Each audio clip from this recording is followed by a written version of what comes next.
noches, bienvenidos a Tiempos Modernos. En el otoño de 1941, las divisiones alemanas se encontraban a las puertas de Moscú.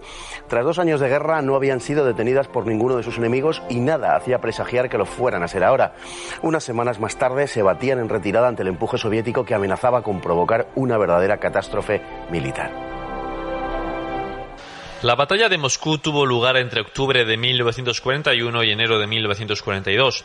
Las condiciones en las que tuvo lugar fueron de una extrema dureza, pues el invierno de aquel año resultó especialmente crudo, registrándose temperaturas por debajo de los 40 bajo cero. A principios de agosto de 1941, el grupo de ejércitos centro, comandado por el mariscal von Bock, tomó Smolensk, la última gran ciudad en el camino hacia Moscú. En ese momento, Hitler determinó que las fuerzas blindadas del segundo grupo Panzer de Guderian se dirigieran a apoyar la conquista de Kiev, que estaba llevando a cabo el grupo de ejércitos sur, mientras los soviéticos reforzaban sus defensas. A fines de septiembre de 1941, los alemanes consiguieron la victoria de Kiev, con más de 600.000 prisioneros, tras lo cual los blindados de Guderian fueron devueltos al frente central. El 2 de octubre se activó la Operación Tifón, el ataque sobre Moscú. El 13 de octubre, en Briansk y Vyazma, la Wehrmacht hizo otros 650.000 prisioneros. En la retaguardia soviética reinaba el pánico. Trenes repletos de obras de arte y tesoros abandonaron Moscú. Se multiplicaron las ventas de diccionarios en alemán. El 15 de octubre todo el cuerpo diplomático dejó la capital. Los moscovitas, que recogían las octavillas lanzadas por la Luftwaffe, fueron fusilados. Se generalizaron los saqueos y los motines. La disciplina desapareció y Beria envió a Moscú numerosas tropas de la NKVD para controlar la situación. A quien se encontrase en estado de embriaguez se le aplicó la pena de muerte. Aunque todo hacía prever un rápido derrumbe, inadvertidamente algunas cosas habían cambiado. Stalin nombró al general Zhukov, en lugar de Budyonny, como responsable de las operaciones militares. Las lluvias del otoño del año 41 fueron inusualmente copiosas y paralizaron el avance alemán. La bajada de temperaturas favoreció inicialmente a la Wehrmacht, por cuanto solidificó los caminos que se habían vuelto impracticables en octubre, pero resultó tan pronunciada que terminó por congelar los motores de los Panzer y de los aviones. Lluvias heladas, ventiscas polares y nevadas nocturnas que extendían un manto de casi 1 metro de nieve sobre el frente ya en el mes de noviembre. Pese a tal situación, el 15 de noviembre el mando alemán determinó proseguir. En Moscú, Zhukov estableció 3 anillos defensivos, el último de los cuales se encontraba en el interior de la capital. Movilizó a toda la población civil para las obras de defensa. Con el mayor secreto, se dispusieron potentes cargas de dinamita en los puntos más estratégicos de Moscú, mientras el gobierno escapaba a Kuibyshev, aunque Stalin permaneció en la capital. El 7 de noviembre, aniversario de la revolución, se celebró un desfile militar ante el Kremlin.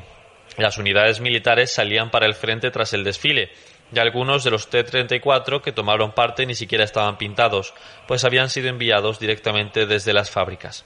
A finales de noviembre, Guderian encontró las primeras unidades procedentes del Extremo Oriente. Unas 20 divisiones asiáticas bloqueaban ahora el acceso a Moscú, pero Guderian aún fue capaz de tomar Kalinin el 4 de diciembre. Al día siguiente, sin embargo, se produjo el contraataque soviético y para el 6 de diciembre este se convirtió en general en todo el frente central. Los alemanes, cogidos por sorpresa y sin la vestimenta adecuada ni los recursos suficientes para mantener las armas en funcionamiento, ya no estaban en condiciones de avanzar. La llegada de tropas del Extremo Oriente y del novedoso armamento soviético, como los masivos ataques de los tanques T-34 y los lanzacohetes Katyusha, cambió las tornas del conflicto. Contra el parecer de sus generales, Hitler dio la orden de resistir a cualquier precio, lo que seguramente salvó el frente del derrumbe total. En las siguientes semanas, los alemanes retrocedieron en torno a unos 200 kilómetros, mientras decenas de miles morían congelados. Sea usted muy bienvenido, don Rafael Rodrigo. Como siempre, un auténtico honor. Muchas gracias por la invitación. Lo mismo le digo. Bueno, cuando comienza la batalla, los soviéticos han sido, desde el mes de junio, vapuleados. casi sistemáticamente, pero a la vez los alemanes llegan muy mermados porque el coste de esas victorias para los alemanes ha sido inusualmente alto. Sí, efectivamente. Tenemos que poner un poco en contexto lo que ha sido la ofensiva y qué ha pasado los años anteriores. La campaña de Polonia apenas duró un mes. Francia cayó de una forma prácticamente fulminante y, sin embargo, la campaña de Barbarroja, que comienza en junio, se alarga durante esos días de junio, julio, agosto, septiembre y ya nos estamos metiendo en octubre. Es decir, un desgaste de una ofensiva durante 4 meses donde las tropas prácticamente no pueden tener relevos y donde las fábricas alemanas en ese momento todavía no están a plena potencia de fabricación de armamento, lleva a un desgaste absolutamente considerable, lo cual no quita para que a su vez también las tropas soviéticas lleven una cantidad de vehículos, aviones, blindados destruidos y más de 1 millón de prisioneros de guerra que les han desgastado enormemente. Sin embargo, la capacidad a fondo que tiene el ejército soviético en estas primeras etapas lleva a que de forma sistemática se vayan reponiendo unidades muy bisoñas con un armamento prácticamente recién salido de fábrica, que son lanzadas al combate o sencillamente a resistir hasta el último hombre, que esa podría ser además una de las grandes diferencias con la caída de Francia, donde allí las tropas ante un cerco ofrecen una capitulación, pero los soviéticos han tenido una orden clara, no, clarísima de resistir, pero literalmente hasta el último hombre. ¿Qué hacen los alemanes? Bueno, los alemanes se inspiran también un poco en sus experiencias de la Primera Guerra Mundial, que desde luego el ejército ruso no le deja en muy buenas circunstancias. La Guerra Civil Española tampoco le deja muy bien, ni a las brigadas internacionales ni al material soviético. Y desde luego el descalabro frente a Finlandia hace llevar a pensar a los alemanes que todas estas victorias que se están produciendo de forma consecutiva desde el mes de junio hasta este mes de octubre que comienza la operación Tifón les va a llevar por lo menos a la conquista de la capital, que es Moscú, y a un cerco sobre Leningrado. Hay una decisión que todavía es controvertida, la de agosto de Hitler, de desviar sobre todo las fuerzas blindadas, que sufrieron un desgaste particular, en apoyo del cerco a Kiev de lo que sería la batalla de Kiev, que sería una grandísima victoria, pero aquí hay quien estima que eso es lo que le costó Moscú a Hitler. La polémica sigue abierta y hay historiadores que dicen que fue una decisión adecuada y correcta y otros que dicen que fue una gran equivocación. Bueno, desde luego, como diría aquel, a toro pasado, la decisión fue incorrecta porque al final Alemania pierde la Segunda Guerra Mundial. Es decir, que cualquier otra decisión tal vez hubiera tenido como consecuencia una victoria germana. Nunca lo sabremos. Lo que sí podemos, y desde luego el mundo académico, los grandes historiadores del Frente del Este, empezando por el norteamericano David Glantz, apuntan a que, aunque si bien es cierto que la decisión tuvo como consecuencia una demora en el asalto sobre Moscú, no es absolutamente ilógico el pensar en este desvío de tropas para embolsar a más de 500.000 de soviéticos en Kiev con todos los recursos minerales que hay en la zona, además que era uno de los graneros de Europa, asegurarse esa zona para luego lanzarse sobre Moscú. Claro, si nos atenemos a lo que son las memorias de los mariscales alemanes de posguerra, empezando por von Manstein, es el primero que dice que todo comenzó a fraguarse con esa decisión de desviar las tropas en dirección sur, perder esas semanas que ellos consideran capitales antes de reingresar otra vez sobre el ataque sobre Moscú.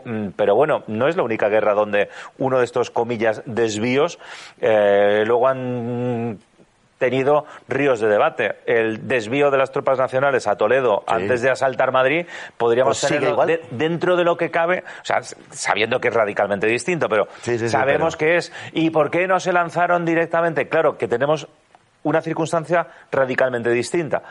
La decisión en la Guerra Civil sí que terminó en victoria de ese bando, sin embargo en la Segunda Guerra Mundial no. Entonces ahí está ese debate entre los historiadores. Bueno, es uno de esos clásicos debates, quiero decir, y además muy bien traído el asunto de Toledo y de Madrid, porque hasta cierto punto se parece bastante, ¿no? Bien, la batalla de Moscú se libró en unas condiciones muy peculiares. Además del extremo frío, tampoco debemos perder de vista la oscuridad casi permanente. Apenas había 5 horas de luz solar en la parte álgida de la batalla, cuando se produce el contraataque soviético, las últimas semanas de ataque alemán y el contraataque soviético del 5 de diciembre. Sí, es que son unas condiciones de... A ver, lógicamente en esos meses en la Unión Soviética, actualmente en Rusia, las temperaturas son muy bajas. Pero claro, muy bajas son entre 7, 10 grados bajo cero más o menos de media. El llegar a puntos en determinados momentos de la ofensiva, de llegar a 30 y hasta 42 grados bajo cero, hace que las tropas a la hora de combatir tengan unos problemas enormes, pero no solamente porque hacer una guardia a la intemperie a esas temperaturas es un acto realmente casi heroico, sino que todo dejaba de funcionar.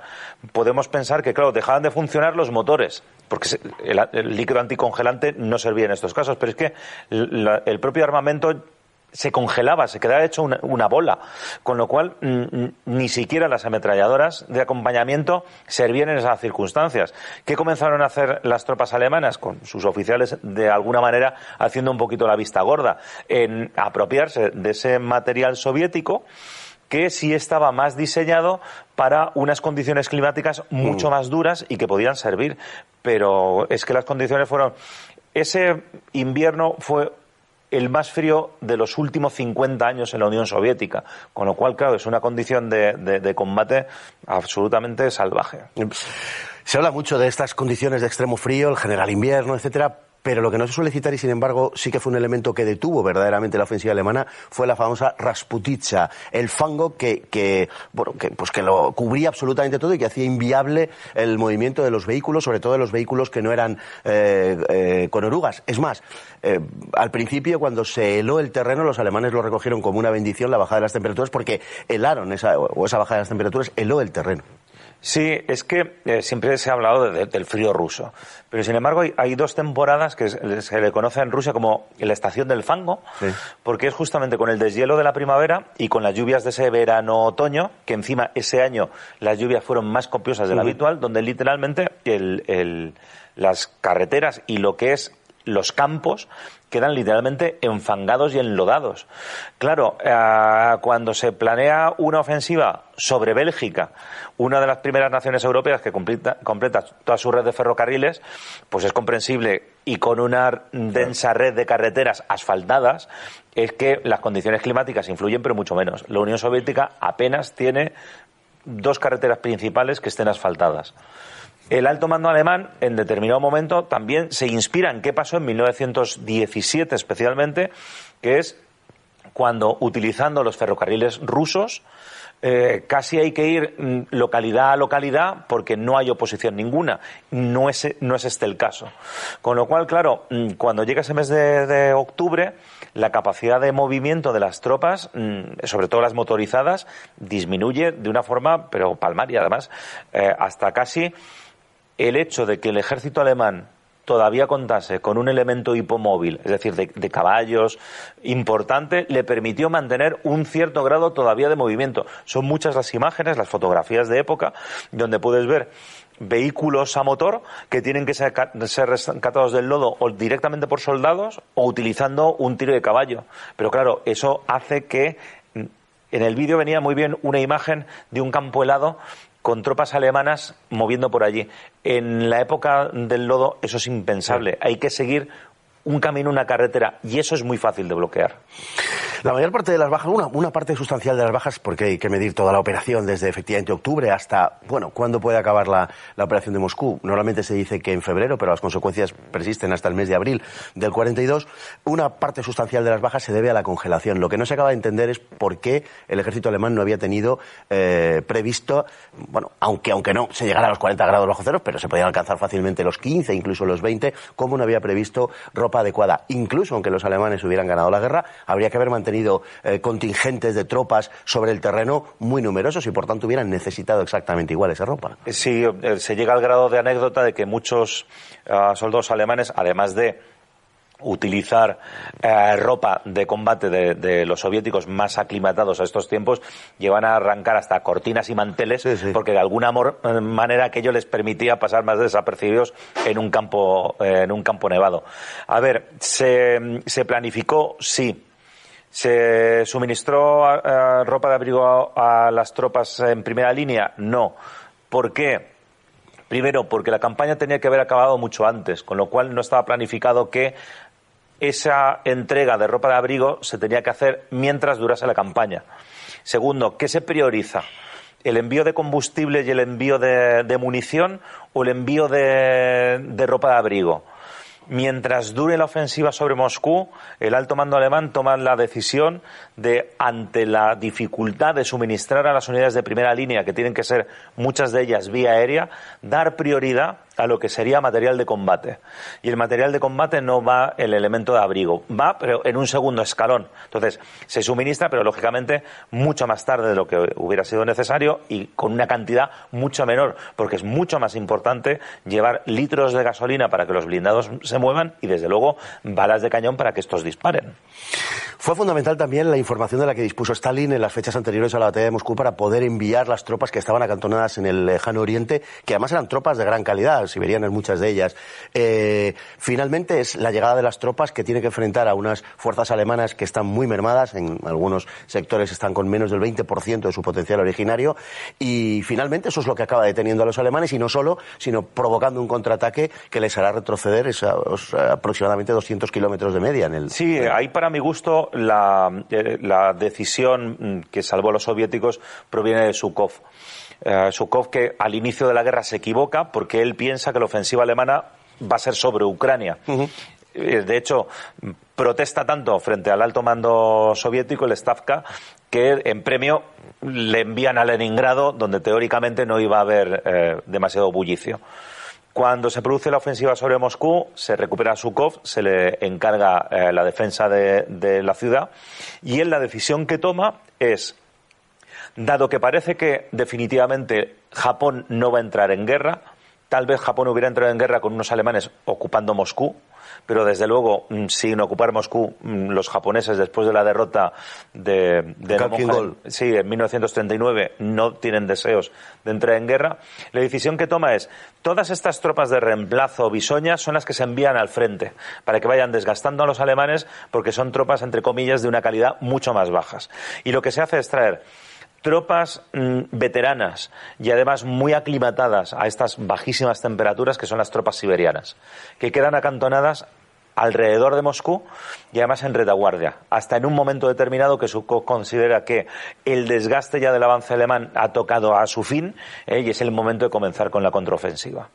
También llama la atención un hecho en el que yo creo que de forma creciente van coincidiendo todos los historiadores militares, y es que la orden de Hitler de resistir a cualquier precio fue lo que salvó el frente, y es curioso porque dio esa orden en contra del parecer de sus generales. Siempre se añade que esa orden, al tener éxito, de alguna forma, pues en lo sucesivo impregnó toda la estrategia alemana y volvió a las operaciones alemanas mucho menos flexibles, con lo cual a largo plazo sería contraproducente, pero que indudablemente a corto plazo salvó el frente alemán, porque si no se hubiera probablemente derrumbado. Sí, pero tenemos que poner también, y tenemos que fijarnos en el tamaño que tiene Rusia, para compararlo, por ejemplo, con un teatro de operaciones del año 43, 44 y 45, como es Italia, donde sí se autorizan manifiestas retiradas de la línea de defensa.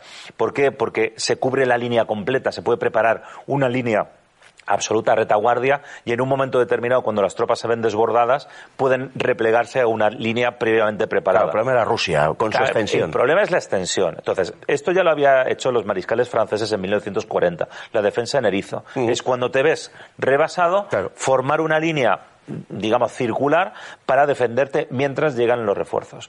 Los refuerzos, además, se hacen por vía aérea.